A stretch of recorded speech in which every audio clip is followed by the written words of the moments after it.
Bem-vindo a mais um episódio de Novos Clássicos Show, nosso programa de notícias que a gente comenta o que acontece no Brasil e no mundo da forma mais imparcial que a gente consegue. Boa. Confere o episódio de hoje no site. Vambora. União Brasil e PP anunciou desembarque oficial do governo Lula. O Centrão está abandonando o Lula. Ele, aqui ó, tá minimizando o desembarque, mas... Mas calma também. Né? Calma, tá Lula, calma, Lula. Tá saindo, né? Acabou, aquela. Acabou, né? De certa forma, assim, o Lula tava... A gente chegou a comentar, né, nesse episódio do Tarcísio, que saiu recentemente, que tem um grande desalinhamento entre base aliada no Legislativo e a administração do Lula. Então, o Lula tava lidando com o maior delta na série histórica, enfim, das presidências, sucessivas presidências. A relação estava uma merda há muito tempo. Pasmem, né? É, União quem Brasil diria, né? é o descendente do DEM, que era o partido mais à direita na época que o PSDB concorria Pois é. à presidência. Pois é, então, tipo, o Lula sempre foi um presidente de compromissos, né? Meio de estender a mão a essa grande uma base legislativa lato sensu, mensalão, né? Forte abraço. Mas hoje em dia chegou ao ponto de estar ingovernável.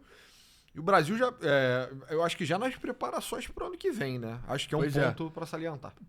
Tipo, as outras mudanças que a gente vai trazer aqui é o fato que o Centrão e o Tarcísio articulam anistia a Bolsonaro, o Mota recua e agora admite votar anistia após pressão de Centrão e Tarcísio. O Tarcísio tá suavizando tensão entre os bolsonaristas e a facção nativa dele, que é o Centrão. E por enquanto só o Alcolumbre rejeita a anistia. Então, o que dá a entender, o que parece é o seguinte, pô, tratoraço Tarcísio 2026, o acordão do Centrão tá sendo fechado, logo o desembarque tá rolando. É o que dá a entender, né? Não, com certeza, definitivamente isso tá acontecendo, né? O União Progressista, O famoso Pepuni. Pepuni, Pipiuni. o Pipiuni, ele mantinha alguns carguinhos dessa administração do Lula, né? Notavelmente, esporte, turismo, telecomunicações, aí... Eu acho que não é exatamente isso. É aqui, ó. 3 pautas que o governo vai colapsar, tá? Sem liderança extremamente competente do Pepuni.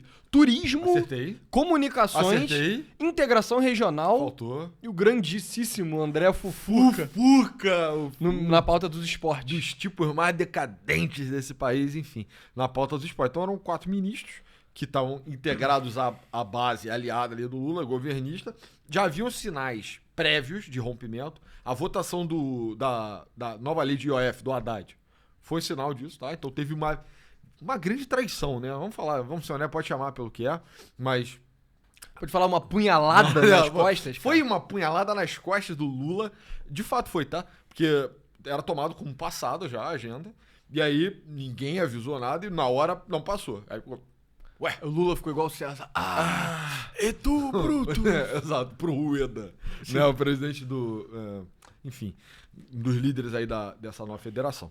E aí já tinha os sinais de rompimento. Nessa questão do IOF, o árbitro acabou sendo Alexandre de Moraes, lembre bem disso, né? Ele já metendo a mãozinha dele ali em temáticas que são propriamente, né? Meio que muito econômicas, né? Se você muito pensar bem. Exato, é muito fora da competência dele já, né? Mas ele já foi o árbitro dessa querela. No fim, a vitória foi dada ao governo.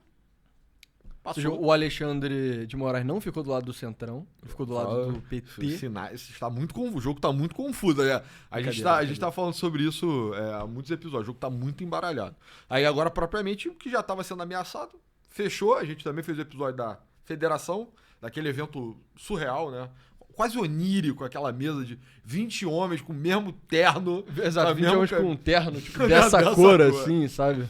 Exato, terno azulado, né? Caneta Bic total. Todo mundo com aqueles topetinhos, né? Bem a Brasília.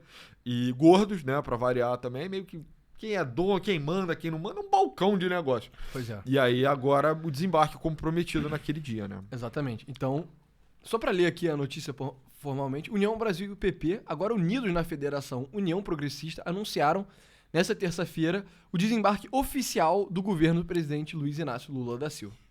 A saída, segundo líderes, deverá ser feita imediatamente.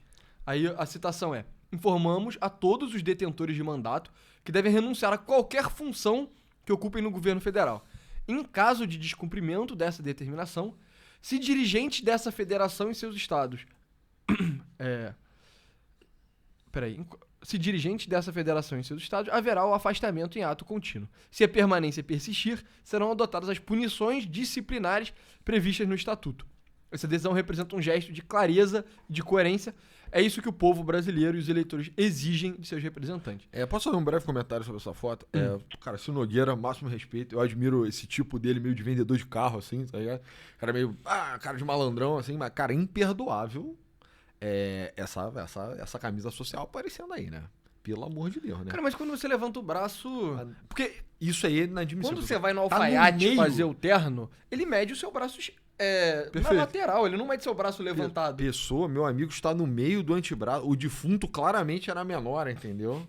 Meu irmão em Cristo, esse defunto era menor do que o Ciro Você como Nogueira. advogado, né? A Não, última eu profissão nem- que ainda usa terno e gravata. Cara, eu tô longe de ser o cara...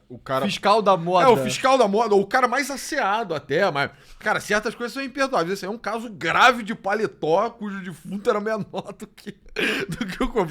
Está ao meio do antebraço. Isso é imperdoável. Pro homem de tanto poder, tanto prestígio. E o terno Sabe? do Rueda, o que você achou? Tá ok. Pra você ver, tá muito mais natural. Talvez esteja um pouco longo até, né? O ideal é aparecer um dedinho ali de camisa social. Boa, Se eu boa. quiser ser chato. Se o Novos Clássicos Show der errado, você vai virar alfaiate lá em Brasília. Mas, enfim, é isso. O principal dilema entre os ministros correligionários, tanto do PP quanto do União, dizem que eles resistem a entregar a pasta. Que são os caras que a gente falou, né? O Celso Sabino, brilhante na pauta do turismo. Gênio. Frederico Siqueira, o magnífico ministro de comunicações.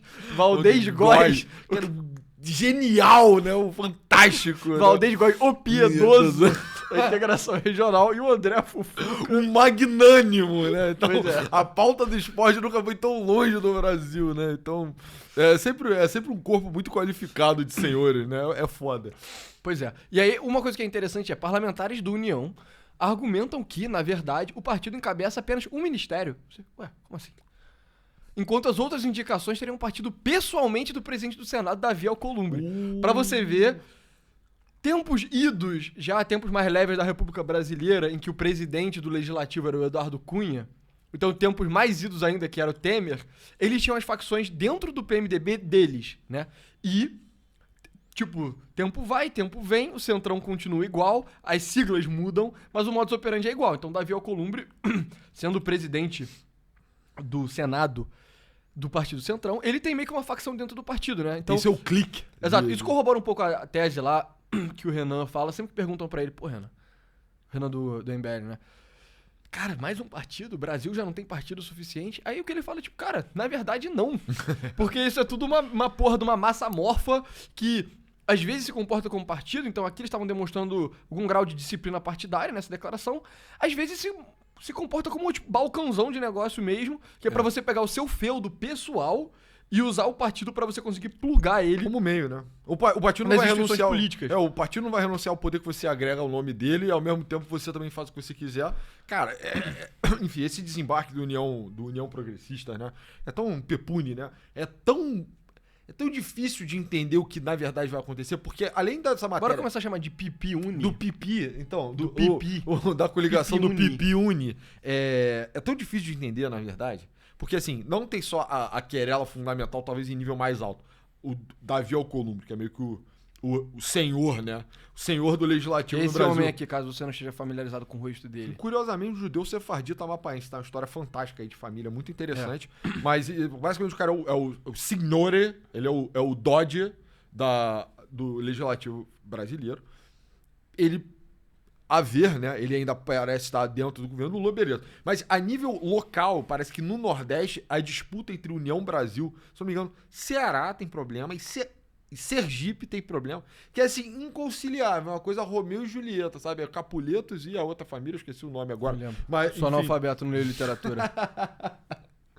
enfim, só não tem pacificação, entendeu? Então, eu não consigo imaginar estritamente o que esses Ciro Nogueira e o Rueda vão conseguir enforce, né, efetivamente, né? Não tem, além das questões locais, mas, cara, a questão fundamental, que é o Alcolumbre está aguardando o STF, né? Ele é o garantidor, de certa forma, né? E isso é bem interessante, né? Porque isso mostra que talvez, na verdade, foi o que você falou, né? Naquele episódio mais de uma hora, a gente discutindo o futuro do Brasil com o inquérito do Bolsonaro, a gente ficou debatendo muito que, tipo, cara, o Centrão não é exatamente uma coisa só. É. O Centrão ele tem múltiplas facções dentro dele. E o que tá pintando aparenta que o Centrão dos partidos do tipo, os partidos do Centrão propriamente dito, a estrutura partidária, ela é encabeçada pelo Rueda e pelo Ciro Nogueira.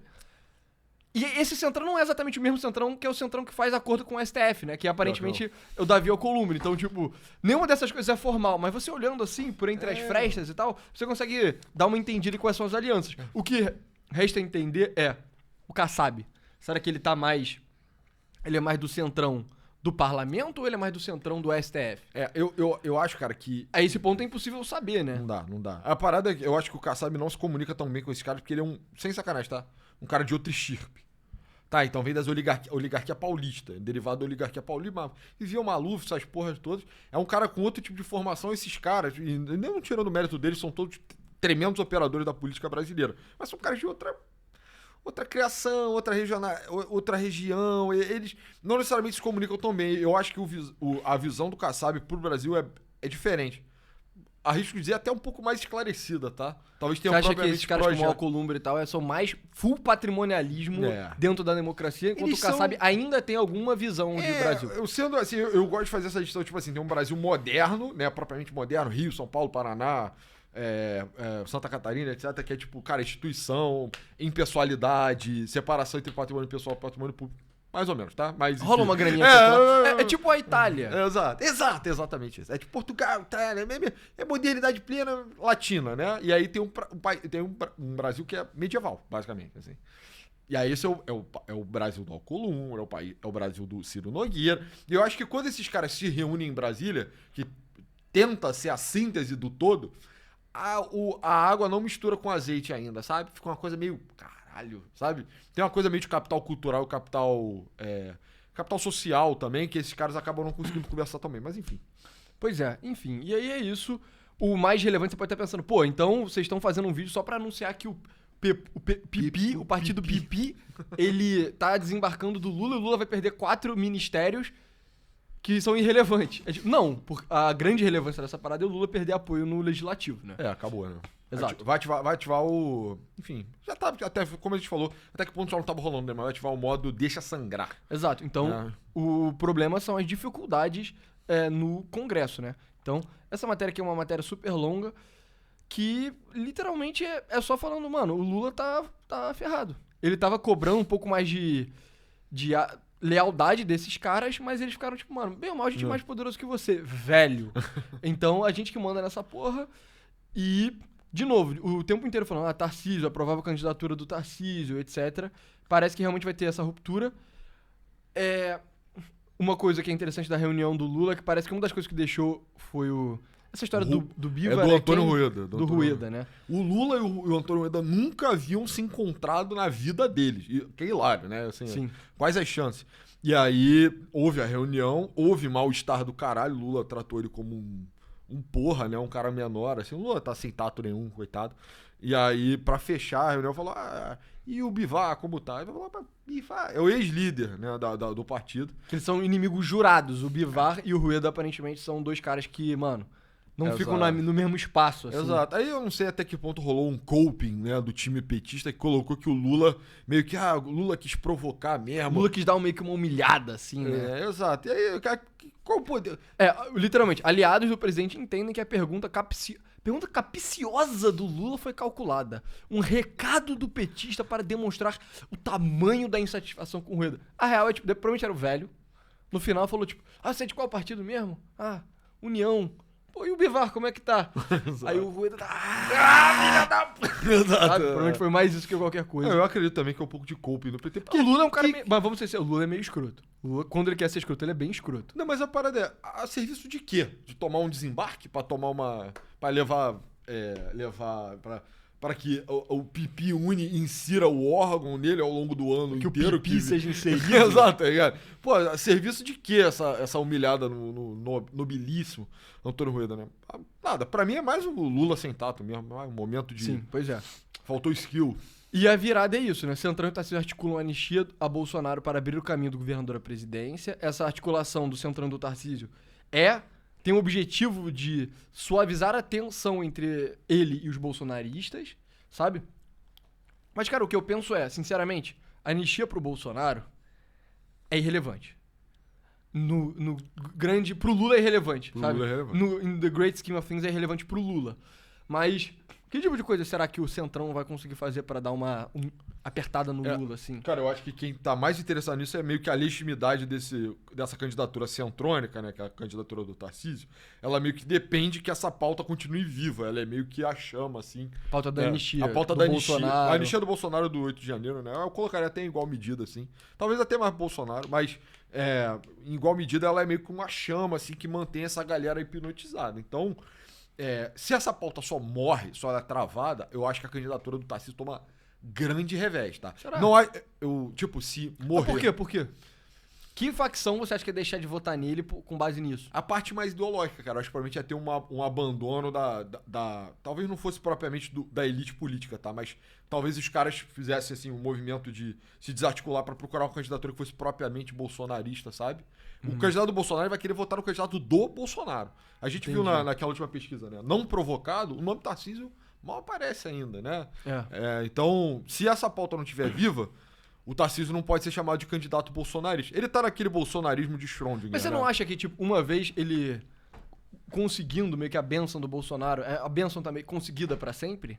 Porque, tipo, o que eu acho é, se o Tarcísio abandonar a pauta da anistia e a pauta continuar viva, aí é um problema. Mas se o Tarcísio puxar a pauta pra ele e a pauta morrer a morte natural, morte morrida dela, aí eu não eu sei sei. quanto prejudica. Não, então vamos fazer a distinção entre matar a pauta e a pauta morrer, né? Tipo, pode ser que a pauta se torne inviável no horizonte futuro. Mas se o Tarcísio para de falar sobre isso, Com certeza. mirando no centro, ou se ele não articula isso ou começa a trabalhar sobre isso, eu acho até pior, tá, pessoal? Eu acho que ele pode tomar um revés no início do governo dele, se ele vender que vai ter e não conseguir na hora. Porque o Tarcísio tá prometendo no primeiro dia, primeiro ato, primeira hora, primeiro minuto, segundo, que ele vai fazer o indulto ao Bolsonaro, só que isso é uma coisa bem contenciosa também. Ah, caralho. Eu super consigo ver o Tarcísio promete essa porra, chega lá, primeiro dia, nada. Primeira semana, nada. Primeiro mês, nada. Bolsonaro aonde? Preso.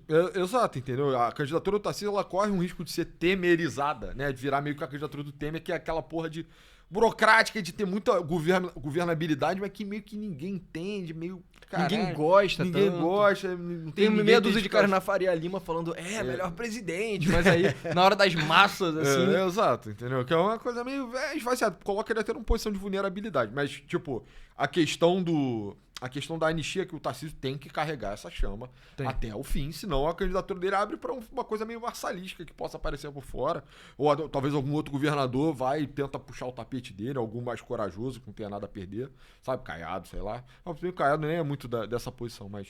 Enfim, é importante que o Tarcísio continue com essa porra viva e que, eu acho, pro bem dele, que ele tenha um horizonte de concretude nessa proposta. Então, se ele promete, ganha, chega e não faz...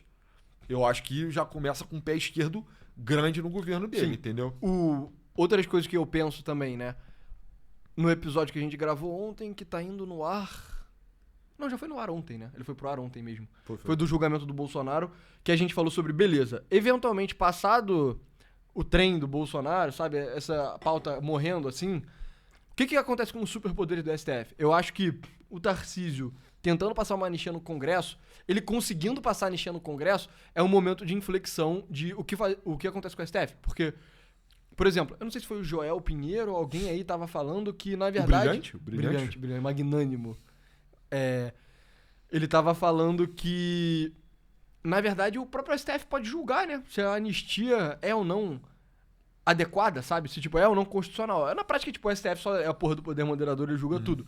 Cara, o STF aceitando a anistia do Congresso, ele perde um pouco de poder, sabe? Porra, perde muito. Mas o STF negando a anistia do Congresso, eu sinto que ele cria uma inimizade entre ele e o Congresso, que é tipo, cara, ele tá pisando no pé do Congresso, assim, com o calcanhar firme, sabe? Aí isso pode ser um desenrolar interessante. Isso é uma das coisas que eu penso. Mas, cara, o que eu acho que é mais interessante do desembarque do Centrão no governo do Lula é que, cara, se o Lula precisar do Congresso agora pra fazer populismo, pra ele tentar se reeleger, vai ser impossível, entendeu? Porque...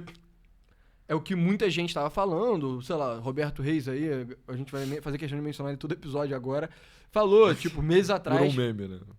Meses atrás que, porra, o Lula teve um chão da popularidade dele, chegou no mínimo de popularidade, ele ia começar, mesmo, a abrir a carteira, distribuir dinheiro a norte a sul, leste a oeste, entendeu? E aí isso ia fazer com que a popularidade dele subisse. Mas agora, tipo... De novo, tem muita coisa que o presidente, sem dúvida, pode fazer sem o Congresso, mas pra coisas maiores, que dependam do Congresso, ele tá ferrado. E se o Congresso quiser travar ele, eu imagino que ele consegue travar. É igual quando o Bolsonaro tava dando, sei lá, parando de fazer reajuste na gasolina. Se bem que isso eu acho que é uma parada que é tipo política da Petrobras, né? Então talvez o presidente consiga fazer sozinho. Mas não sei, outras medidas aí, talvez o... Mas não sei, vai que... Cara, se o Congresso tivesse motivado o suficiente, ele podia passar uma lei. Não, na verdade é que a política de preço da Petrobras vai ser decidida por essa lei aqui, vai ser preço internacional. Fudeu ele. Os populismos que a Dilma fez na época dela, em 2014, ou 2000... Foi nem 2014. Foi 2014, 14, na real. De não reajustar o preço da energia elétrica, sabe? Se o Congresso quisesse fuder, talvez consiga fuder. Então, eu acho que a gente tá caminhando pra um cenário parecido, óbvio, né? O timing tá errado, né? Mas a gente tá caminhando meio que pra um cenário de Dilma 2, né? Que o Congresso começa a bloquear. O PT tem esse mau hábito da tal contabilidade criativa, né? Cultura interna do partido que, enfim... Aí começa, Mané já dá conta de cá, de lá, surge um orçamento discricionário e aí é distribuído uma política, sei lá, um ordenamento interno, alguma coisa pro órgão, uma autarquia, qualquer coisa passa a virar meio... A Petrobras começa a pagar o pé de meia, tipo, exato, um negócio meio assim, né? Exatamente, que foi exatamente o que aconteceu com a Dilma e é exatamente o motivo da condenação dela, né? O crime de responsabilidade. Então... a gente tá meio caminhando por esse cenário, só que com um timing errado, porque o Lula... Isso aí é uma crise econômica gigante também, né? Exato, né? Não tá no all falls down, né? Que sem era... movimento de massa. Exatamente. Não, eu digo só em termos de governo, só estritamente político, a gente tá caminhando pra um cenário um pouco parecido, né? De impasse entre executivo e legislativo, que a gente vivenciou naquela época. E eu acho que... Eu não sei se o Lula consegue superar isso, ainda tem o risco das tarifas, de ter algum impacto econômico ou de mais sanções dos Estados Unidos. Isso parece realmente que esfriou mesmo, né? A ver, né? Dia 12. A gente vai... exatamente. Com a condenação do Bolsonaro, muitas pessoas estão falando, esse dia aí o Trump já tá lambendo os beiços pra canetar mais uma tarifa, canetar mais Magnitsky e tal. O cara tem que ficar de olho no café com ferro, né? Que ele sempre dá aquele vazamento bom pra gente. Sempre acontece, né? Mentira, nunca acontece. E o vídeo do Eduardo Bolsonaro assistindo a condenação do lado do Trump, cara? Caralho, fodástico. Enfim, cara, o Twitter é foda, tem que saber filtrar. Mas aí a gente tem que ficar de olho nisso, né? Vai que dia 12, Bolsonaro preso e Trump desce o martelo. Não sei. Isso também contribuiria para um mau clima pro Lula no ano que vem, né? São coisas que estão apontando de novo para a candidatura do Tarcísio. Mas, cara, ele precisa resolver esse impasse. Eu não consigo imaginar o que o Alcolumbre está recebendo dessa administração do PT. Cara, eu só não consigo pensar no tamanho desse acordo. Aparentemente, ele recebeu pelo menos 2 ministérios que eram, tipo, 3, dele, né? Três que eram dele, não era nem do partido, era dele. Pois é, entendeu? Então, eu fico pensando, tipo, tem potencial. Mas, caralho, cara, a pressão que esse maluco tá recebendo... Assim, pois é, era isso que eu ia falar, cara. O próximo ponto que eu tenho... Hugo Mota já cedeu, né? Exato, o Hugo Mota já cedeu. Caso vocês não conheçam a cara do Hugo Mota, esse aqui. Ele é mais novo também, e muitas pessoas falam que ele é meio que vassalo do Alcolumbre nesse grande jogo de poder do Legislativo. Mas é isso, né? Não necessariamente o vassalo e o suzerano são 100% aliados o tempo inteiro. Mas o que eu penso do Alcolumbre é, cara, se o Alcolumbre virar e ele começar a ficar a favor da anistia, porra... Aí fudeu. Sabe? Aí não só a anistia provavelmente vai passar, mas que tipo de outras coisas será que o Alcolumbre não vai estar mais receptivo? Será que ele vai estar mais receptivo a talvez pautar o impeachment do STF? Eu acho que não, tá ligado? Mas vai botar mais pressão no STF também, sabe? Porque isso aqui, se o Alcolumbre mudar de ideia com relação a isso, eu acho que já abre margem pra tipo, quer dizer que o Alcolumbre não tá tão fechado assim literalmente, com o Supremo, com o Xandão e etc. Cara, o Alcolumbre é uma figura realmente fora de série na política brasileira, mas realmente, se ele vira o vetor, né? Era o cara que tava antes dele mesmo? No Senado? Era o... Caralho, pessoa. Era o Arthur Lira na Câmara e no Pacheco. Senado... Rodrigo que era um Pacheco. homem do Alcolumbre, né? Incrivelmente, né? Enfim, cara do PSD mineiro, que era vassalo... Você vê como nada disso faz muito sentido no fim das contas, né? Vassalo de um cara do União Brasil do Amapá. Brasil, enfim. E aí... Enfim, cara, só o Alcolumbre muda o vetor, né? Ele passa... Ao invés de blindar o executivo, ele vira o ariete de verdade, né? Pro legislativo atacar, né, o judiciário de uma forma mais consistente, mais rígida. Eles estão tendo seus maus momentos, né, de qualquer forma. O Lula tentou pacificar essa relação, mas estão tendo seus maus momentos. Agora, se de verdade a parada só inverte, cara, é gerar um tremendo mal-estar, né? Imagina, 2026, Alcolumbre e Tarcísio contra o STF. Bem poderoso, né? É, bem poderoso, entendeu? Seria o cenário para reversão mesmo das decisões do Supremo. Mas eu não sei se é tão fácil assim. Como eu falei, não tá garantido nem o Tarcísio, nem que o Alcolumbre vai virar. Mas é aquilo, o cenário vai pintando já. Pois é. Cara, enfim, eu acho que é isso, né? Acho que a gente já especulou bastante. Isso tem que dar 30 minutos agora, né? Nego reclama quando tem episódio curto. Pois Mas acho que tá deu, com quantos sim. minutos? 25, cara. A parada é... Mano, é isso. Não tem Tem a muito gente já pra falar. especulou pra cacete. Essa desembarque do Pipi... O Pipi saindo do governo do Lula já tava sendo falado há muito tempo. A gente já falou disso há meses, eu mesmo, de fazer um episódio sobre isso. Cara, que era na época do IF. A gente fez esse episódio Pois é, já. e aí finalmente aconteceu. Agora, tipo, isso já tava meio que tragédia anunciada e tal, a gente tá só confirmando e dando especulações de beleza. Mas será que vão ser os próximos movimentos no tabuleiro de xadrez de Brasília? Exato, enfim, tem várias variáveis, né, que a gente adicionou aqui. Mas, cara, é um argumento pró, no fim de todas as contas também, é um argumento pró tese do Roberto Reis, tratoraço 2026. Tem que falar, tem que dar mérito pro cara, né? Ele falou várias outras porras ali naquela lista que só acredito vendo, assim, mas de verdade só acredito vendo. Mas agora que o Centrão ia acabar colando, né, assim, compactando no entorno dessa... De certa forma, reforça o ponto dele e o nosso também, né? Que realmente tá rolando o grande bloco centrônico atrás do Tarcísio em 2026, mas que ao mesmo tempo esse bloco é um bloco... É um tijolo, chega a ser um tijolo, porque é mais mole e mais poroso do que isso, sabe? Então tá aberto aí também, de certa forma, pra qualquer coisa acontecer. Exatamente, mas é isso, pessoal. Muito Valeu. obrigado. Esse foi o Novos Clássicos de hoje. Muito obrigado por ter assistido até aqui. Entra no site www.novosclassicos.com.br. Ela tem conteúdo extra gratuito e pago, se você quiser apoiar o nosso trabalho. 2 planos, um de 12 e outro de 25. Tem o melhor do nosso conteúdo, coisa de história e filosofia, nossos ensaios, a gente comentando texto, tem de tudo de bom. Assina lá pra você apoiar esse programa que acontece todo dia aqui no YouTube também. Exatamente. A gente faz lives na Kik, lendo texto filosófico e debatendo temas aleatórios também. Então entra na Kik meio-dia. Tem um link na descrição, meio-dia de segunda a sexta-feira. E fora isso, nos siga no Twitter. O meu arroba é pessoa A99. Meu é @novosclássicos. Eu roubei o arroba do pessoa. Muito obrigado.